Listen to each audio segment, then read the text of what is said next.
You're in for a wonderful ride.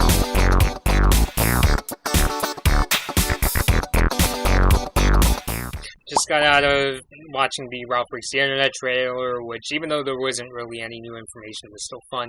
So now we're looking on to Mary Poppins Returns. This is my second trailer reaction for that movie. Me personally, when it came to the first Mary Poppins, while it's not one of my all-time favorite Disney movies, it's definitely a lot of fun, and it definitely had some really powerful moments, particularly the message that went on for the movie and how they delivered it. It was definitely really powerful and just really great. I'm just beyond words right now. So, anyway, so Mary Poppins Returns. I'm not gonna lie, when I remember before, I think this was before the movie was announced. You guys might know John Campea. He does his own show now. He used to work for AMC Movie Talk, which no longer exists. But anyway, yeah, and I remember he was doing some kind of discussion about the Disney sequels with him and his crew, and I think somebody brought up Mary Poppins having a sequel, like the idea, not this particular movie, but just the idea, and he was like, oh, that would be such a great idea, and I'm just like, no, John, Mary Poppins doesn't need a sequel. And yes, I know the original book had sequels, but it's going to be very hard to top the original Mary Poppins, so I just didn't get it. I know the reason this particular one was made was it's just part of Disney's current live-action remake slash sequel game where, you know, hey, we need to make some fast cash money. Let's just, you know, get out of our classic movies, either make remakes or sequels, which I've only seen two of them. I've seen both Cinderella and the Beauty and the Beast remake, which I honestly didn't think those two were that bad. I mean Cinderella was okay. Beauty and the Beast, I know, like that live-action movie remake gets such a bad rep in the animation community on YouTube, but it wasn't that bad. I mean, it wasn't nearly as memorable, and I think it was too fast-paced. But overall, it wasn't half bad, although Emma Watson's singing just, wasn't that good at all. But anyway, let's get into Mary Poppins Returns. I mean, I'm not just gonna dismiss it as bad just because it's a sequel I don't really need, but I'm not sure if it's the most necessary. But without further ado, let's check it out.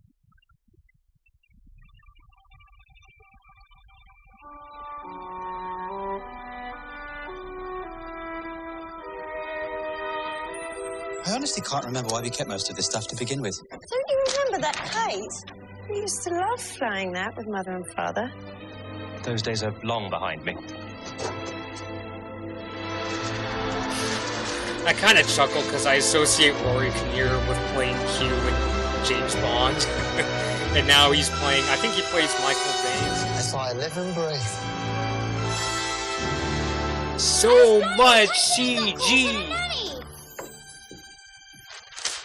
Mary, Poppins, you came back. you seem hardly to have aged at all. Really? One never discusses a woman's age, Michael. Would have hoped I taught you better. You haven't aged, but your actor has certainly changed. What brings you here after all this time? Same thing that brought me the first time. I've come to look after the bank's children. Us? Oh, yes, you too.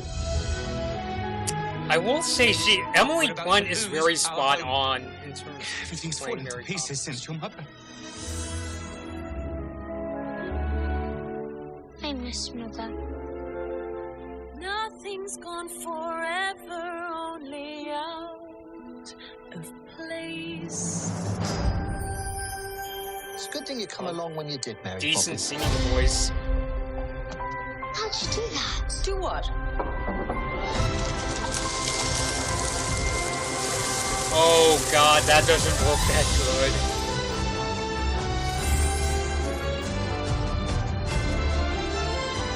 So you've been off filling the children's heads with stuff and nonsense. You've forgotten what it's like to be a child.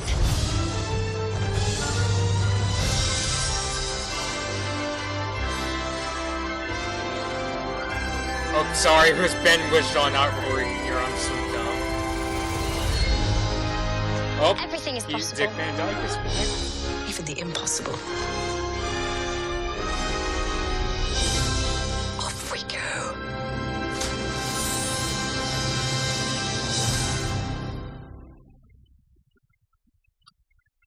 Okay, yeah, you saw on the webcam. That put a smile on my face. That was actually surprisingly good. I mean, they definitely captured the spirit of Mary Poppins in that trailer. You know, the idea that, you know, Mary herself is, like, you know, not like the most joyous character, like, she's very strict and stern, but, you know, likes to put kids through a lot of these fun times. And it is kind of interesting how, you know, Michael Banks, like, he kind of turned into his dad, because if you remember, Mr. Banks in the original was the stick in the mud father who didn't spend much time with his children. It's just, what is this nonsense you call fun, basically? But he was still a very sympathetic character, and we could definitely see that here, although the context is different. In this case, it's that Michael's wife, you know, has passed on and all the kids are sad. So it's definitely a fun trailer. I'm not really sure how to feel. Like, I am glad they are trying to stick to a very similar art style, like in the animation scenes. I mean, I shouldn't have said, oh my god, that looks so horrible, because I realized, oh, they're going in that sort of animation style, you know, kind of like the original. You know, yeah, just like that. It looks like something out of the original Mary Poppins, but, yeah, I guess for me, my only concern is this basically just a rehash of Mary Poppins? It's borderline a remake. The only difference is the context is different, where you could just basically replace, you know, Mr. Banks with his son Michael, and, you know, it's pretty much Mary Poppins Returns. You know, so I think that's my only concern, that it's basically just the same movie, but just, you know, just with modern actors. I mean, who knows, maybe it's gonna be that way. Which, it's so weird. I just got done talking about, you know, the Avatar The Last Airbender Netflix remake, where I basically said, if they modernize it, or I don't know about modernize, but, you know, if they changed up how they told the story for the sake of making it unique, then it could work. In this case, if it pretty much is just, you know, yeah, it's, you know, the Mary Poppins Who Comes to Love, I'd be amazed that they were able to keep up that spirit, you know? So maybe this time, this is a case where not changing all that much actually works in this movie's favor. So, I don't know. But then I feel like a lot of people are going to say, it's just like Star Wars The Force Awakens. It's basically just a remake of the original films. So, I know there's going to be a lot of people out there who are like that, but hey, if it captures the spirit of the original film, like I said, the mixing of the live action and animation, the art style, and even Emily Blunt's acting. I don't know about her singing, though. It's definitely better than Emma Watson's, but it's not really, you know, knocking my socks off. But it's definitely a pretty fun trailer. It looks like it's going to capture the spirit of the original Mary Poppins, but that in itself, honestly, is an accomplishment, especially since we've been complaining so much about these Disney remakes. So, alright guys, please let me know your thoughts on this trailer below. Did you like it? Do you think it just might be a rehash of the original movie? But even if that's the case, will that be enough to please you?